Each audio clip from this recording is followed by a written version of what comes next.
Evening, everybody. My name is Michael Mason. For those who don't know me, I'm a web application developer and here with Plus My Reach to talk about monetizing Hangouts. Now, me personally, we have some great guests on the shows lined up, and tonight we have Laurie Lazo from Customized Walls, who is going to introduce herself briefly. Sure. I'm Laurie from Customized Walls, as he said, and I have an extensive background into graphic design and graphics. I've worked for printer manufacturers and consumable products development for wide format printing, and then started my business Customized Walls, which we do custom printed graphic wallpaper and murals about 3.5 years ago. So I was really excited to talk about branding and what the process is and why it's so important, because I think it's overlooked quite often. Mm-hmm. And this is Ryan. Hi, Ryan. Hi. We also have Ryan with us. Ryan Rhoades. Introduce yourself, buddy. All right. Well, everybody, my name is Ryan Rhoades. I am the lead graphic artist at ReformationDesigns.com. It's a company my wife and I started here in sunny Silicon Valley in California back in 2011.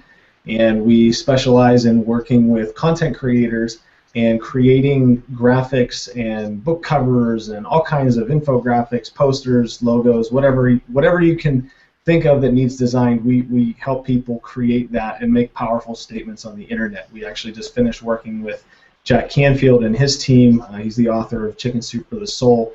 And we were able to dramatically increase the kind of engagement that they were getting on their Facebook page by creating graphics for them that people would want to share naturally. So that's kind of what we're doing right now. And I'm happy to be on the show. Thank you guys for inviting me. No, thank you, Ryan. Primarily because although I may be hosting the show and Plus My Reach is hosting the show, I will put my hand up and say, I really don't know much about branding. I'm a developer. I know exactly where I am. That's good, though. Yeah. It's good that you know that you don't know it. That's the key. Yeah. We're going to talk about that tonight. Yeah. Yeah, we did kind of make fun of your graphics, so. Yeah. So I'm going to hand it over to you guys because really I'm just facilitating, and I want to learn myself about the process of branding, what people should think about when they start thinking about branding. So kind of over to you guys, and I'll keep an eye on the comments as we go along. Okay, the first thing that we were thinking to talk about is logo design and sort of the very first step of logo design. And I usually tell clients that that we design logos for, you know, I really start to get to know them about the company. And don't you think, Ryan, what is your process when you're starting to do a branding design for a new client? So basically, one of the first things that I do is I will send my clients a questionnaire, and it's basically a conglomeration of, I'm not sure if that's a word, conglomeration. I was an English major in college, but I think it's a word, so I'm going to use it. Basically, I'll send a collection of questions that I've come across from other designers around the internet that I look up to, bloggers, whatever. And it's essentially between 25 and 30 questions, and kind of like you were saying, Laurie, it's for me to help understand the why of their brand. It's for me to help, or it's to help me understand why they're in business in the first place, and to understand their personality, their style, the things they like, the things that they don't. And oftentimes what I'll do is I will send them to, especially if they're looking for like a logo, I will send them to a website, I believe it's logogallery.net, and it's a whole bunch of different logos for all kinds of different companies. And I'll have them go through and send me a list of the logos from that site that they like, and then a list of logos that they don't like, and then I'll try to help them pull out of themselves like why. Because for me, that's one of the biggest important and most important things when I'm working with a new client, is figuring out why they're doing what they're doing, because that helps me kind of get in their head and understand their style and create something that will adequately reflect their personality in their branding efforts. So that's kind of what I do whenever I first start out. I think that's huge, and I think that, I mean, I can tell you the process we followed with Plus My Reach, developing the graphics. And originally, we were thinking the product is developed very on the same platform, or basically the same idea as hash tracking, which is measures hashtags on Twitter. We're measuring Hangouts, and so we wanted very similar information in Plus My Reach. And so I initially thought, we initially thought that maybe a bird would be kind of like a nod to Twitter, you know, but we didn't want it to look anything like Twitter. And then we also actually talked about a fish at one point, because Michael is he's the owner of the company, and he is into scuba diving, and we thought, you know, fishing for results, you know, fishing for information, that kind of meta message. And then, of course, we ended up with the bird and the canary, because Michael's from the Canary Islands, and we thought, you know, there's so much that goes along with that, like the canary, you know, singing canary tells everything, you know, and or the bird's eye view of your engagement, and, you know, little bird told me blah blah blah, you know, those types of things work with the brand. So it was a really well thought out plan, and you know, Michael's you're a month and a half in business, right? So it's, you know, it's still evolving. I mean, the first shot out, we were more interested in code, and it's definitely still evolving. And I think that's important to realize too, as a new person going into branding, that it doesn't have to be perfect like right off the bat. It's not probably going to be perfect right off the bat, but I always think very key is working with a graphic designer. A graphic designer knows graphics. If you're thinking you're going to find something online and slap it together and make a logo yourself, we're going to notice. It's a terrible idea. Bad idea. And if you want to outsource it to India or pay $5 for a logo or something, honestly, you'll get what you pay for. And it's frustrating. It's really frustrating as a designer. Because honestly, I would probably classify myself more as a graphic artist, because if I had it my way, I would be doing almost all of my efforts into licensing artwork and products that I've created, as opposed to, you know, just doing the logos and that kind of thing. I can do that. I don't mind it. But, you know, from an aesthetic standpoint, it's very, very noticeable whenever people are going the cheap route. And it's, you know, it's one of those things that as a designer and a brand person, I have to consult with people and help them understand, hey, look, you know, you might want to save a couple $100s on this design, but, you know, you're not going to skimp on the foundation of your house. Because if you're building a new house, and that's how I talk and teach people about branding and building a business, you know, the design of your business, the way that it looks, the way that it appeals to people, that's your foundation. And, you know, on top of your, obviously on top of your message. And if you're going to skimp on that, like, you'll get to a point where you'll look back and regret it. I can't tell you how many times I've had people come to me and say, oh, Ryan, you know, I tried to do this myself and, you know, made a huge mess of it, and now I don't have the high resolution files, or da-da-da-da, and then I end up having to do more work and then having to charge them more because I'm trying to fix what some amateur ended up doing. And that's something that, you know, if you're going to really be serious about building your business, you have to look at all of this stuff as an investment in the future of your company. And I think it's even more important in an online business, because you don't have that storefront where people are looking at your cute window and display, and, you know, it's even more online. You have to care about your branding message, because, and things have to be incredibly consistent, because it says who you are right off the bat. It's you know, it's great clothes, it's the curb appeal of your house. It's the first thing people notice.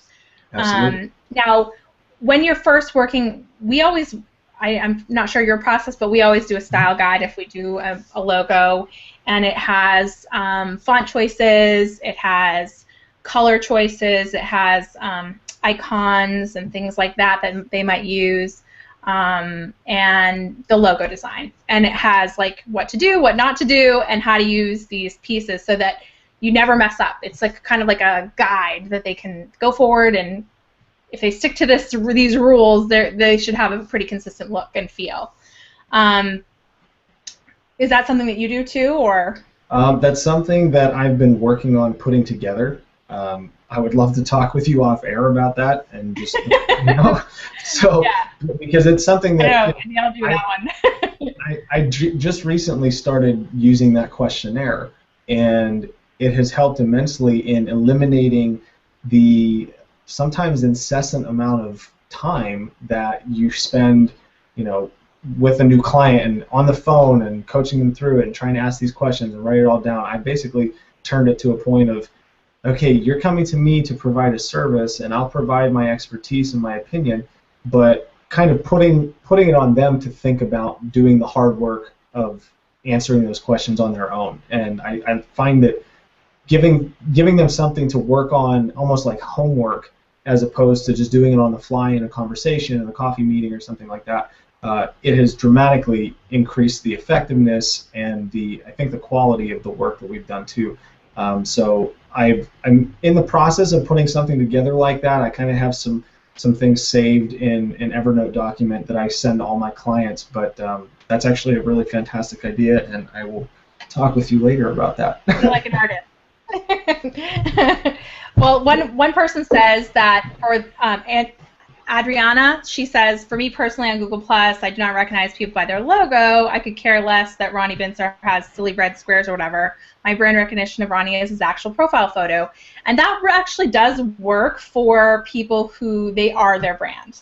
And, in some cases, people are their brand and their picture is pretty much their logo. Designers work a lot like that because they want to be known as a professional designer, and they have their picture, their photograph, and that's really what they're known by, their headshot. And that is absolutely okay. There's a lot of different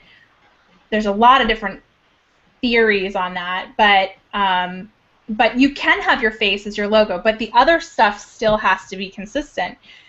Showing really modern, professional text choices, font choices. Those are things that often get overlooked, and going to a designer even to help you pick your fonts is a smart move, because if you're in a technology field and you're saying, I'm a modern technology person, I'm going to teach you the cutting edge technology, and you're using Comic Sans or something crazy, you don't portray that image just by the font, right? Yeah, absolutely. And if you're using Papyrus or Comic Sans, please just stop. There's really no other way to say it. Please just stop. Yeah. It doesn't look good. It doesn't look trendy. It's overplayed. It's overused. It's kind of like the song that it's kind of like the Macarena. Like, it was cool when it first came out, and then you heard it on every radio station 1,000 times, and it's like, it needs to stop. And just kind of piggybacking off what you said there, regarding, what was the comment again? I can't see it here. The comment was that sometimes the face is the logo. Okay. And I wanted to kind of piggyback on that real quick, because especially if a person is branding themselves as their brand, you also have to take into account if they want to expand, if they want to scale their business, it's going to be very difficult to talk to larger corporations about sponsorships and whatever, because they're going to want a logo. They're going to want something that they can put on all of the marketing materials that they're going to blast out to pretty much all their mailing lists. If they're promoting, hey, Ronnie Bincer is going to be speaking here, and yeah, they'll use his picture. But if you're kind of making an effort to brand yourself in a way, in some kind of expert space, like you were saying, you're going to want to have that consistency. You're going to want to have something to attach to the face, because, what if the guy's having a bad hair day? Or wait, is he bald? Did I just... No, he's not bald. Okay. I don't actually know him personally. So. But yeah, I 100% agree. You have, when you're doing speaking arrangements, you have a media kit that you're sending out to land a speaking arrangement. That's a graphic document. If you had a backdrop that you wanted behind you while you were talking, that's usually a high resolution logo. And believe me, I've done quite a few of these for some of the HOA people here on Google+, and almost no one has something that's printable, because what looks good on a computer is so small that you could never print it big. Like, you can't even print it like a couple inches by a couple inches. It's meant to be super, super, super tiny as a real graphic. So Yep. we can't print that stuff. So we have to actually make it over in vector or something like that. It's just impossible. There's so definitely, I think it's a small investment. I mean, really, if to get a style guide, it's anywhere from $500 to $1,000. And if you're saying you're an online business person and that you're serious about starting your business online, why wouldn't you want someone to help you design your look and feel and what you're presenting to people, and show them, I need to maybe have a logo. Maybe you don't want a logo. Maybe yourself is your logo. But you have to have the other stuff. You have to have the font choices that you're going to use and be consistent about that. You have to have the color choices that you're going to use and pick and be consistent with those also. The style, what you're going to say, it has to look like you every time you're presenting and putting something out there.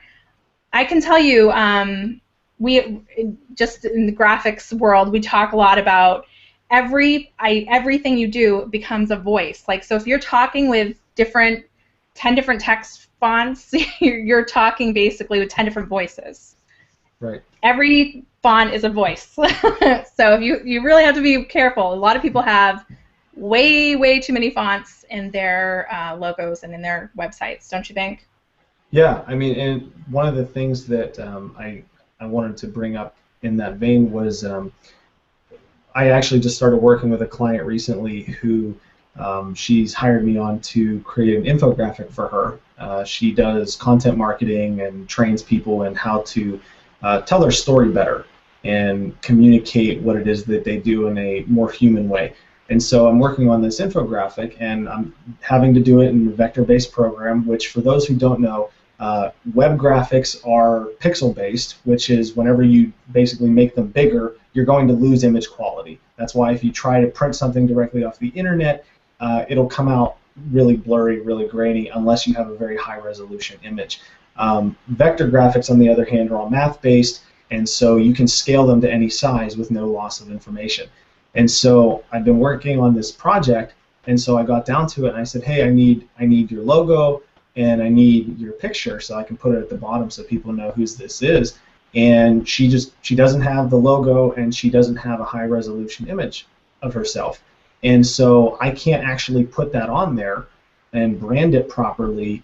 I mean, I can wing it and use a font that looks similar to her logo and that kind of thing, which is what I'm going to be doing. But guys, really, the importance of having these high-resolution files, the importance of having files that if you get to a point where you're going to be creating printed marketing materials, you're going to need a high-resolution, at least 300 dots per inch image to print out and not lose quality. Because, I mean, I guarantee you've been handed like a brochure or something where something is blurry but everything else is really sharp, and it doesn't look good. It really doesn't. What is this?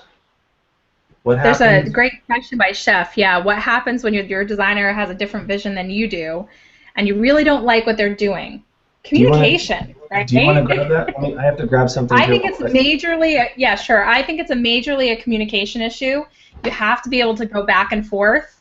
That's a process of logo design. It's not like a designer gives you 10 different choices of logos and they're like, you have to pick one, that's it.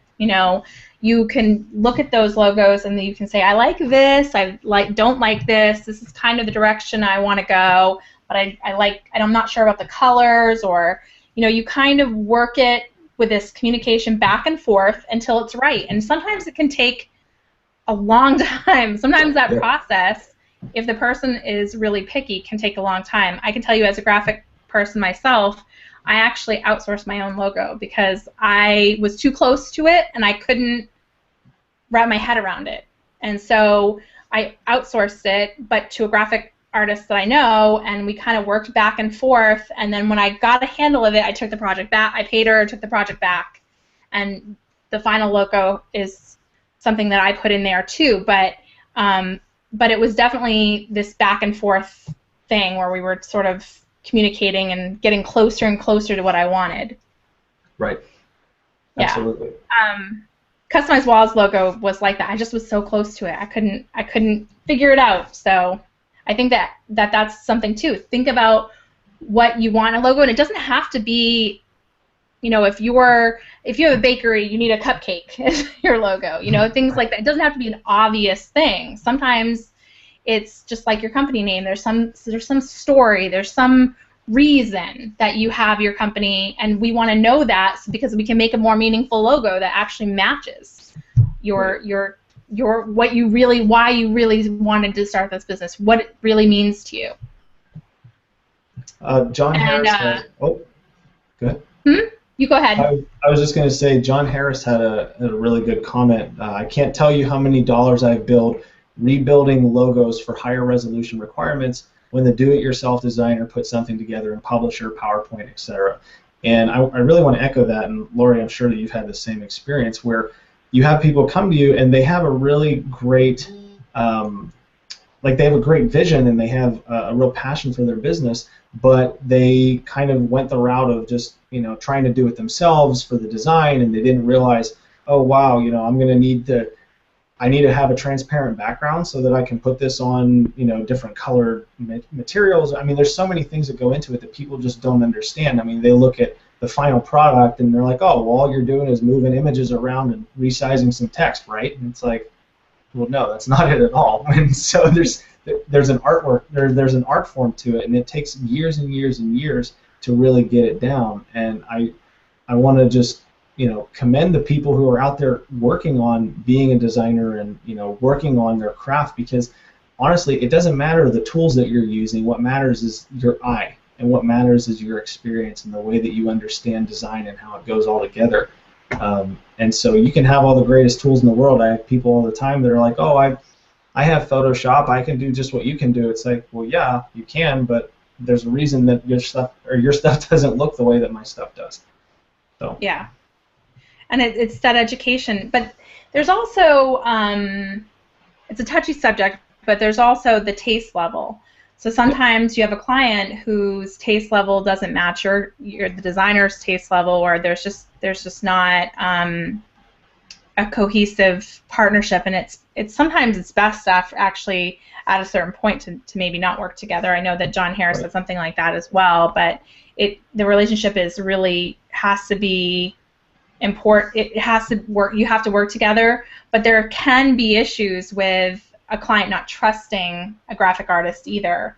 Graphic artists, I can tell you, this is one that I think you'll probably know of too, but like the CEO of Yahoo, that was like the biggest like logo change fail that I can remember, that she used like the bevel edges around the Yahoo logo, and it was terrible. It was well, terrible. Olive Garden just did something. The graphic arts industry like went, oh, no. But these are the things that keep us up at night. Were you really? Oh no, I'm just saying, like, these are the things that get the designers all talking, emailing each other. Oh my God, did you see what they did with their logo? They don't care about Kanye West and Kim Kardashian and all that other drama. No, yeah, right. Exactly, and it makes a big difference. There are definitely rules that are changing. I know I tease Michael because he likes to use a drop shadow, and drop shadows are out. Don't use drop shadows. Like flat graphics are more modern. So poor Michael's like this. Oh no. There's a lot of bad graphics on Google+. There really is. I mean, probably more than I expected. There's a lot of DIY people putting together stuff, and I think that there are all sorts of great tools out there that do make it easy, and I love that there are tools out there. Like there's PicMonkey and Canva, and I know we talked about that too, Ryan, but you know, the tools are great that you can do some of this stuff yourself. What it actually does is once you have a great style guide and you have all your fonts and you have the things you want, you can talk to your graphic artist and say, how do I kind of do some of this myself? Because, right. I mean, no one could afford a graphic artist to do every single piece of social media that goes out their door now. I mean, there's just too much image generation for any small, but even a small business today. I mean, sometimes people share 3 to 10 images a day. So having all of those, you know, be their own brand, their own consistent message, they're just little ways you can kind of do it. Maybe you want to keep a font choice similar. You have your little, you know, information on it. Maybe you want to play around with the color, keep your colors consistent. There are ways that you can do it when you talk to a graphic artist, that you can do some of this yourself, but you at least know you have the map that you're following. Absolutely. There's a website that I use, and I know that there's other versions of this. There's one that I use. It's called colorschemedesigner.com. And it's a great website. I think Adobe has one that does something similar. But basically, what you can do is you can click a color that you like, and then rotate it around the color wheel and choose colors that will automatically complement that color. Because you might think that certain colors look good together, but there actually is a science behind it. And a lot of designers, like if you show them your stuff and they kind of make that face that's kind of like, oh yeah, it's nice. Like, it's not nice. So don't get offended by stuff like that, but do the research into colors, do the research into the color wheel, and if you really are going to go the route of doing things yourself, then put in the time and the energy and the effort to understand that this is an art form, this is a craft that's been around for a long time, and despite all the new do-it-yourself tools that are going to keep coming out, and all the crowdsourced websites that are going to keep forcing designers to compete for dinner, right. There are going to be people who will rise above that and still be the ones that are demonstrating excellence and demonstrating that they have a solid handle on the industry, and you're not going to want to look like everybody else.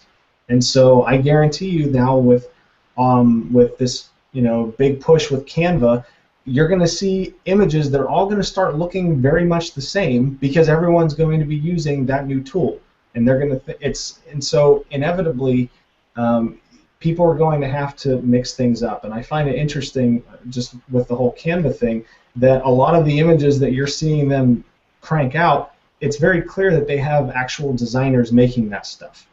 And a lot of those images are custom images, not images that you can use directly in Canva. I just find that intriguing. So. Right. Well, I mean, I think that there's just some fun in that. I mean, you can put a little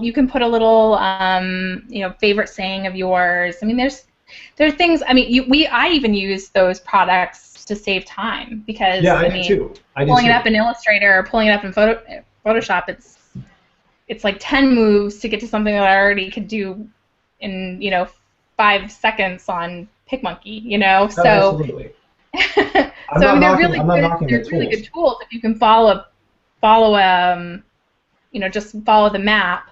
I love the stuff that John Harris is saying. He said a good designer is as much a professional in their field as you are in your field. Trust the designer's experience in the same way you would ask your clients to trust your experience. And that is so true. I mean, a designer has gone to school for design.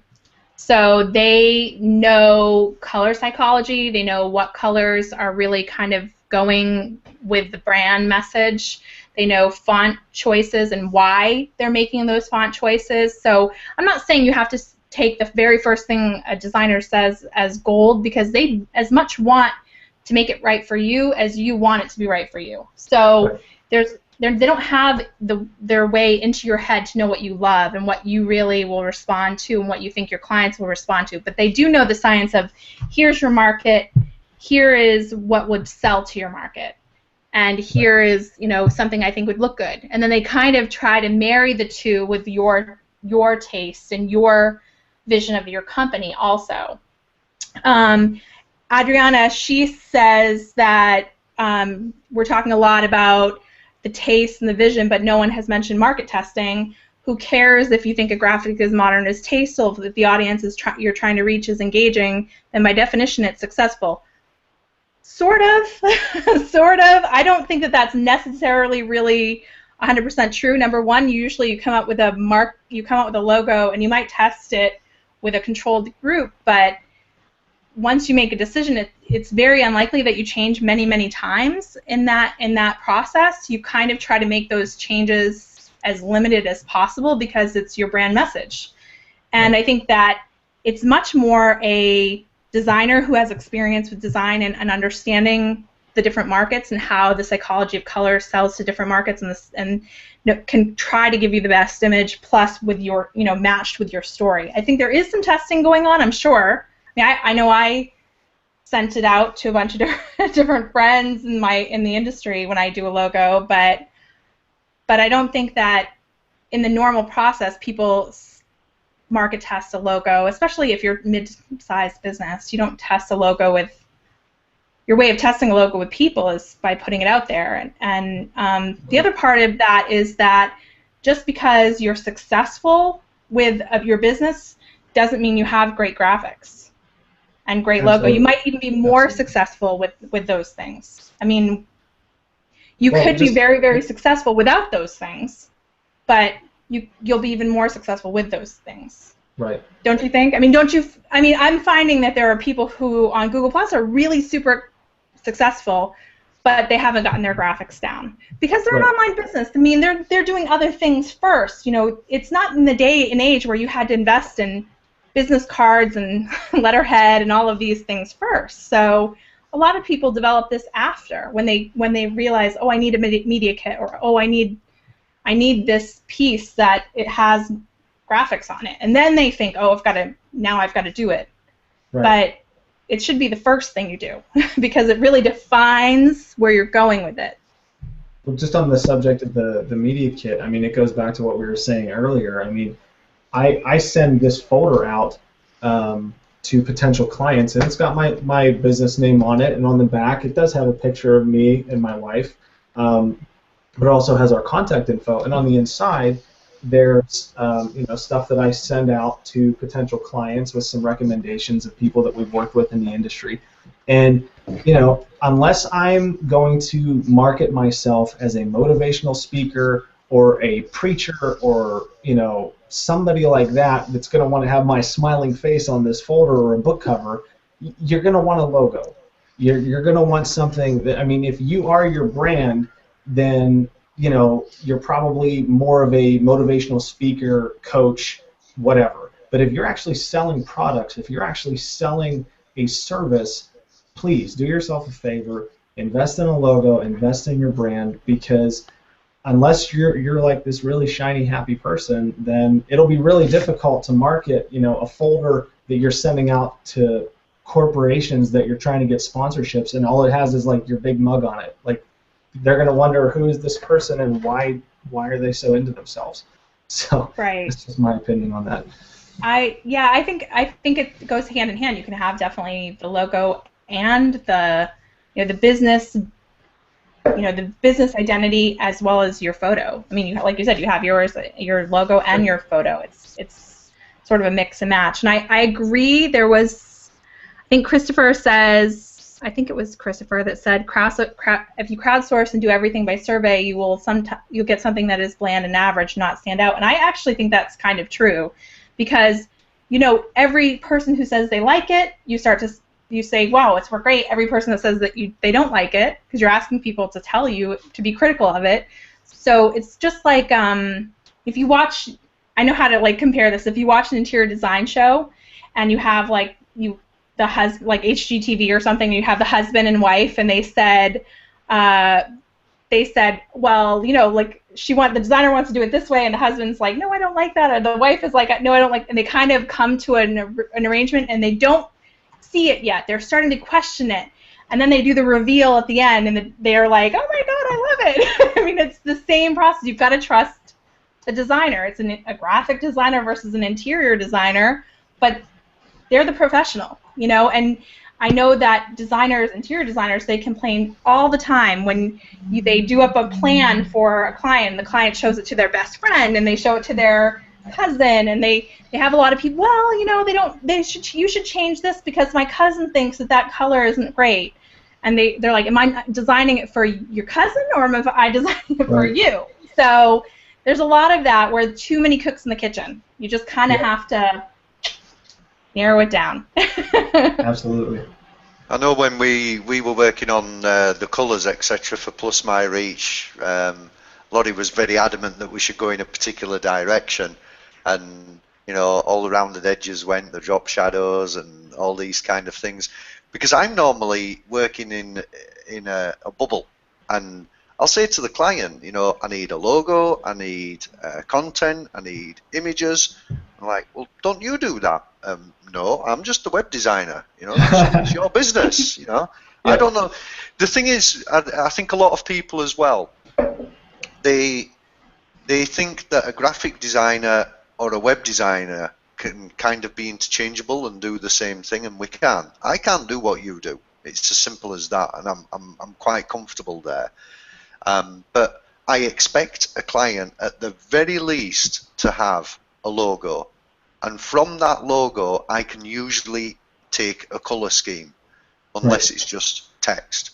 That color scheme then, with an eye picker, for example, in Photoshop, I can work through, and you know, but then they'll say, well, can't you just use stock images? Well, stock images for what? You know, I'm a web designer.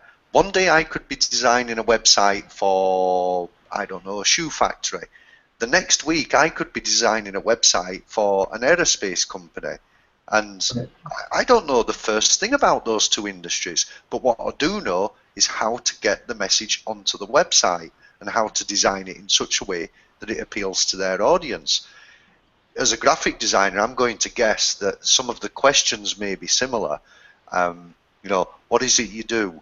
Who are your audience? And what kind of message do you want to get across? Because sometimes I'll have a conversation with a client and I have 6 stock questions that I always ask. And one of them is, what do you do? Another one is, where do you do it? And if they can't answer those 2 questions, they shouldn't even be speaking to me. Right. Because they clearly don't know what it is that they do. You know, who's your market? Everybody. Yeah. Yeah. Absolutely. Well, I know think Chef Dennis actually asked where do you go to find a good graphic designer that won't break the bank, and I think we actually brought Ryan on because he's going to be offering some packages to everybody that's here, and he will do a media. We talked about you doing a media kit with some style guides and that kind of thing. He has his own pricing, so get in touch with him, and he's going to give you a sort of like a group price. So take advantage while you can, because I mean he did Chicken Soup for the Soul, so he might be pretty good. Can I read a testimonial I just got from them today? Yeah, I want to hear it. I was super excited. I've been waiting for this email for like a month. They said. I love testimonials. They said prior to your graphics, we were spending a bunch of time putting together our own, but they didn't even compare to the work you did. Your graphics are among the top shared posts on our Facebook page, and they're really getting Jack's name out there. Your graphics from the get-go were getting us thousands of likes and shares on social media. We will definitely use your services again. It's like, that's a cool testimonial. That is really cool. Slap that on your website. So that was from Jack Canfield's team. So very, very fun. Very cool people. And so, you know, I want to just encourage you guys, you know, if you're feeling stuck, if you're feeling frustrated about the whole idea of branding, I mean, think about it kind of like this. We talked about this before the show. The idea of a brand obviously came from the notion of a livestock being branded by the owner. And so if you would see that livestock, you would see the brand on the animal and immediately recognize, oh, this belongs to farmer so-and-so. And so the same kind of thing you should apply to your business, your own brand. Whenever you put out anything into the world, into the internet, you know, printed marketing materials, whatever, you're going to want to have that consistency. And if I could sum up branding in one word, for me, it would be consistency. So fantastic. Yeah, and that is from everything from font choice, logo design, color choices. And no one's perfect. So no. You know, they're all learning. I mean, believe me, the Plus My Reach stuff that I'm working on, it was terrible. It was terrible because we were, I own customized walls, I own interior design community on Google Plus here too, so it's like I have just too much to do, so I really didn't play around with it too much, and it just took us some time to sort of evolve it. And that's kind of the beginning stage, is that if like, I'm starting this new business, I'm going to start with the logo design, and you can work it for a little while, and that's when a great time to have that back and forth the designer, because really you don't have a huge market yet. You don't have the tons and tons of people looking at your brand yet, so you can you're afforded the time to get back and forth and see what's working and see what isn't working. When you're a larger brand, it's a much longer process to change a logo or update a logo, and I'm sure that there's a lot of market testing that goes into that. I'm sure there's a lot of data and what's being clicked on and what isn't being clicked on. But even then, there can be flops, especially if you're relying on the wrong people to make those decisions. So, so there's just, I think that's pretty much it for the show. Do you have any more questions? Do we have any more questions? No, there's a few interesting comments there. I mean, Christopher Vogelman has made an interesting comment. Brand yourself, but don't tattoo yourself. Oh my gosh, I saw this guy on Facebook the other day who had, how like you can get those stud things in your ears? Yeah. He had 2 huge ones in his face. Oh no, I've seen that. His teeth through the sides. I was like, terrible decision. You're gonna regret that someday for sure. He was like 20. You can know that's gonna come and bite him in the butt. And I did miss one comment. I pinned it to the top, but somebody commented on Ryan's Spider-Man at the back there. I love it. Monitoring the Hangout. I have. Let me. This is part of my branding. I was doing some Hangouts on air for a while, about a year ago. I mean, I've done them here and there, but I called it the I Am a Hero initiative. I'm a huge superhero nerd, and it was basically about helping people realize that we all can unleash our inner superhero. We all have the ability to help people. We all have the ability to serve people in need, and I was doing my best to interview people that I felt were doing things to make the world a better place, whether that was an entrepreneur or a CEO of an amazing company that's doing amazing things, or a children's book author. I mean, we've got some people on my YouTube channel, and I'm always doing interviews as I'm able to. But that's kind of why I have this stuff around, just to kind of remind me to stick with the superhero theme as much as I can. So yeah, on kind of along the lines of give as get, did I hear you say something about making an offer for the audience as well? Yes. Fantastic. Oh yeah. I mean, if you if you want to reach out to me, there's a couple of different packages. We were thinking that one, if you just need like the logo design, text choices, you just want that. And the second, we do a media kit. I actually paid for my media kit to be put together, outsourced it, and it was like $550. So that's with like all of my information that's anything I would send to a sponsor so that they can come back and well, fantastic. I mean, sponsor our show. Yeah, I'm more than happy to, when you've got the details together, we can put those up on the event page, but in the description on the right-hand side, so it stays there at the top. And if anyone wants to come back to the page, this is one of the things we're trying to help people with as well. A lot of people will use an event page as a one-off hit, but the event page can be used as a landing page and bring people back to it later. So if the subject of branding comes up in conversation, we can actually bring people back to this page. Your details will be there as a permanent link, Ryan. So expect people to get in touch with you. I would hope so. Very cool.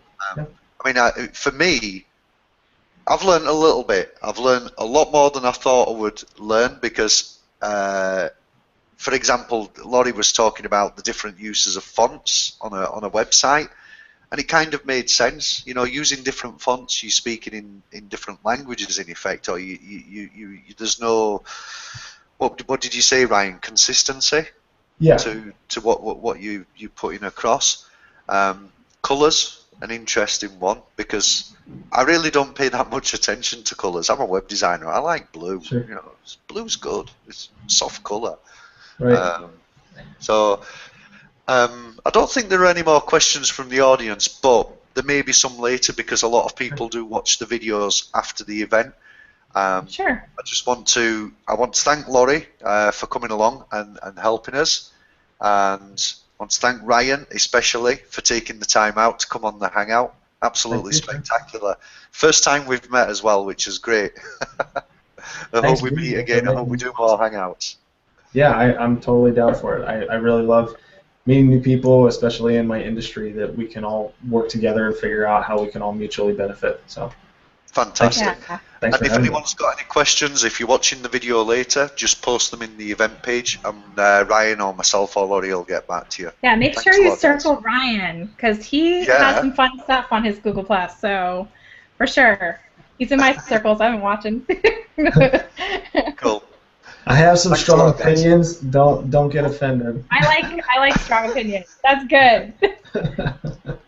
But this is my personality, so. And Christopher Vogelman, you're with the jokes tonight. If you're colorblind, how does that affect your logo selection? I don't know. I don't know what to say to that. Choose a black and white logo. Can't go wrong with black and white. It's classic. No. They actually, when you do a logo design, you always print it. You always show what it will look like in black and white, because a lot of times you will photocopy things or print it without color, so you need to know how your logo actually will look black and white anyway. Yep. Pro tip. Yep. Pro tip. All right, guys. Thanks very much. We'll wrap up, and we'll catch up with you on the event page.